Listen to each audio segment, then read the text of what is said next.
For today's video nga, samahan nyo nga po pala kami magsimba at bisitahin ang isa sa mga negosyo ni Ate Sheila sa Quiapo, Manila. Ano, tara? Araw nga ng Friday nang isipan namin magsimba ng ate kong totoo. Kasama nga rin namin ang aming pamangkin na si Atina. Maganda nga ang suot dyan pag alis namin, mamaya magpapalit na yan dahil mainit. Nakasakay na nga po pala kami dyan. Makakagala naman ang aming ating-ting na si Atina. Nung nasa bus na nga po pala kami, medyo maambon, buti na lang may dala akong payong. Pero pagbaba namin dito sa Quiapo, wala naman ulan. Bago nga po pala kami magsimba, dumaan nga po pala kami dito kay mama. Dito nga po pala kami nakapwesto sa may Evangelista Street. Kaso pagpunta namin, wala pala si mama, may pinuntahan. Kaya yung dalawang tiyanak ang naabutan namin. Sa mga oras po na ito, medyo umaambon na. Pumunta nga po pala kami dito para kumain ng iba't ibang pagkain at magsimba. Pichi-pichi nga po pala ang una naming kinain dito. Huwag nyo na lang pansinin ang aking tigiyawat dyan. Isa nga sa income namin ang pagtitinda ng sampagita. Dito rin kami kumukuha ng pambaon at pangluho. Kaya salamat sa mga suki namin na bumibili sa amin. Bumili na nga po pala kami dyan ng palabok. Ati lang kami guys, marami kaming kakainin. Walang pera yung kasama ko. Wala si mama. Kumain din po pala kami ng tinapay na may palaman. Lucky me na maanghang. Tinan nyo nga kahit maanghang kumakain pa rin si Atina. Mukbang yarn.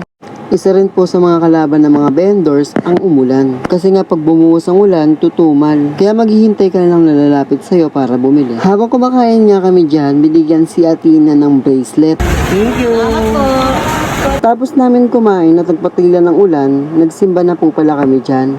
Nagdasal kami, humingi ng tawad at nagpasalamat sa mga blessing na binibigay. Dahil kahit maliit na blessing, kailangan pa rin magpasalamat dahil binigay sa atin. Pagtapos namin magsimba, bumili nga po pala kami ng kakanin. Walking distance nga lang po pala yan sa simbahan. Nagsotanghon rin po pala kami dyan. Kung makikita nyo, lahat ng kakainin namin, kakain din si Atina.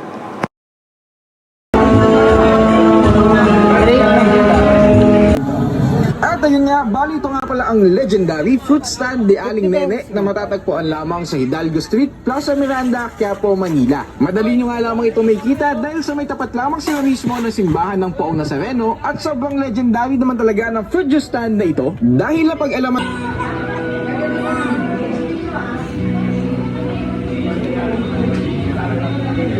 Agaya na!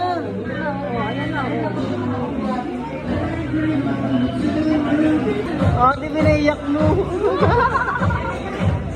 Ay, nagpigil ka na. Okay. Sinasay ka ba? Bakit nga? Kami putok ka rin. Ay, nakanahin sa puwa. Putok ko magiging. Ah!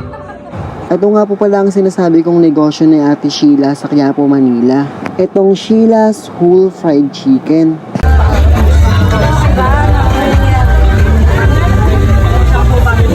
Balak po sana namin doon kumain kaso walang dine-in. Kaya nag-take out na lang po kami. Sa halagang 95 pesos, ayan na po yung makakain ninyo. Dito na lang kami kumain sa pwesto namin. Kung makikita nyo, si Atina kumakain ulit. Konti nga lang po pala yung kinain ko dyan dahil marami na akong kinain kanina. Umuwi na nga po pala kami pagtapos namin kumain. Dahil magbubukas pa po kami ng tindahan. Ayun muna for today's video. Salamat!